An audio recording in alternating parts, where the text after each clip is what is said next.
Hey guys, Professor Bill, Comic Book University, and X-Men Blue, issue number 36. Love this cover. Like, this is just a fantastic cover. Kind of hoping the first full appearance of Cyclops when he comes back is adult Cyclops doing this exact thing. Okay, just also heads up, if you see this video, it means that I didn't fall asleep while making it. I thought I was going to be able to just get through all of my comic books this week in one day. Yeah, I'm about to fall out, so I don't think that's going to happen. Anyhow, surviving the experience. This is the conclusion. This is the final issue in X-Men Blue. So, writer Cullen Bunn, artist Marcus Toe, color artist Matt Mila, letters VC's Joe Caramunga, and cover artists R.B. Silva and Matt Mila. And variant cover artists are Michael Allred and Laura Allred. That's actually really cool, the Allreds. So, and X-Men created by Stan Lee, Jack Kirby, including these original 5 X-Men. Okay, so, man, Cullen Bunn's last issue. So, obviously, look, let me instead of just saying what happened in this issue, because all it really is a bunch of everybody trying to finish off all the things that they didn't get to finish off, right? They handle the survivors from Mother Vine. They go after Magneto. That's actually the last thing they do. They, what else do they do? They handle things in Madripoor and actually get them to start an X-Men team over there. Everybody says their goodbyes and whatnot. Like, they kind of handle business, you know? And it's cool for all intents and purposes. We even get to see what happened to, what's-his-face, Logan's son from another world, where he's actually a poison at this point. We see him coming back, too. So that was cool. The best part to me about this comic book, though, was the last page, where we actually get the letter from Cullen Bunn, which I actually expected was going to happen. I expected because, you know, Mark Guggenheim gave his farewell letter in the last page of X-Men Gold, and I expected Bunn, of all people.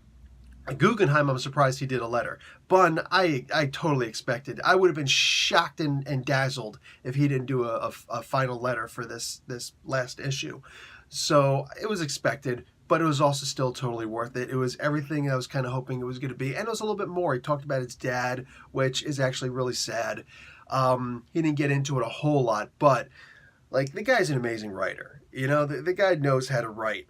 And as I've said in this series before, he did get a little convoluted. He did get a little bit all over the place. He and Brian Michael Bendis have very similar issues in so much as they're writing too many comic books at one time. I really do personally feel that they need to slow down and take less projects to devote more energy and more heart to them. But all that being the case, X-Men Blue, was still solid almost all throughout. There were hiccups. There were plenty of hiccups. There were times when Gold got better than Blue, and then Blue was better than Gold. And I honestly think that the best part of having Blue and Gold at the same time, the same number of issues, week after week after week like that, you know, playing leapfrog with each other, made them better comic books. It was almost like it was competition with each other. And I don't know that Guggenheim necessarily saw Bunn as competition, because this is just like a side thing that he does almost. But I do feel that Bunn, in many ways, was trying to compete with Gold. Maybe. Of course, working with him. So a friendly competition. There weren't any knives in alleyways or guns in the dark. No. There was just them trying to compete with each other.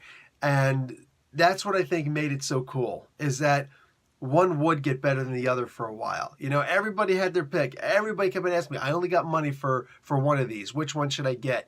And depending on which week you asked me, my answer would sometimes change, you know, depending on which month you asked me. My answer would sometimes be different.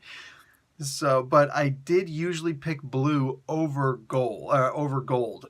I think more times than not, though Gold did end. I don't know. It's hard to say.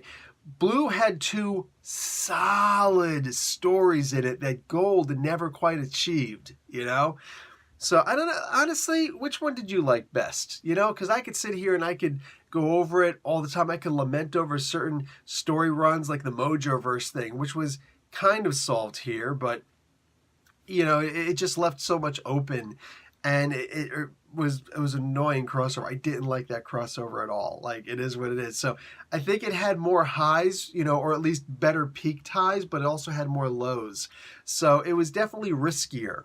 All right, blue was definitely riskier in my opinion, but I also really do want to hear from you guys, and I think I'm going to get enough people who are going to give responses one way or another. Maybe I should take a poll. I'll just keep it on this. I'll just keep it here. Which one was actually better, blue or gold? Probably unfair because I'm not doing the poll on gold. Anyway, Professor Bill, Comic Book University. Class dismissed.